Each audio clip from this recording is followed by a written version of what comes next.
miles ahead of us then for Rubens Barrichello's 11th pole position in Formula 1. 227 miles now, looking for your braking point into the first chicane. Just snatches the front wheel. He's on the ragged edge of retardation. Clean over the curbs, straighten the car up, brilliant traction, heading into the Curva Grande. About 150 miles an hour already, 180 on the exit, 210 before he gets down to the second chicane in the shadow of the canopy of the trees. Heavy braking then, down to about 70 miles an hour, neatly balancing the car over the curbs. The two Lesmos ahead, 100 miles an hour through the first one. It's all about smoothness and balance and using all of the track available. You've got to be very accurate in the second one, which he is. Now he's accelerating gently downhill initially before climbing up to the Ascari chicane. 215 miles an hour. Watch the grip as he launches the car into the left-hander. Superb. Direction change good. Ride the curb on the exit. Gently bring the car over to the left-hand side after the worst of the bumps. Into the Parabolica. 215 miles an hour once again. Watch this. Barely enough time to get the downshifts out of the way before the corner hits him right in the face. Straight back on the throttle pedal. Start-finish line ahead of him. It's about now.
That they could have a rev-limited V10 engine. So you can see the Utsi's engine struggling to get much beyond 16,300 RPM in 7th gear on the back straight, whereas the V8s are allowed to rev to about 19,000 plus. Red line at 16.5 then. Probably feels like it wouldn't pull the skin off a rice pudding compared to last year's full-fat V10s. But it's still getting a decent turn of speed down the pit straight there. It's going to be interesting. Massa's now slowing down. I think he's had his moment of glory up front. He's now got to fall into line and play Michael Schumacher's rear gunner.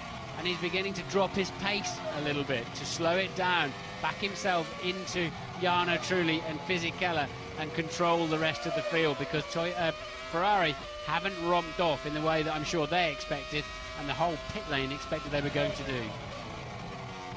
So Massa becoming the 7th man this season to have led laps of a Formula 1 Grand Prix. Amazingly, Fernando Alonso has led 66% of all the racing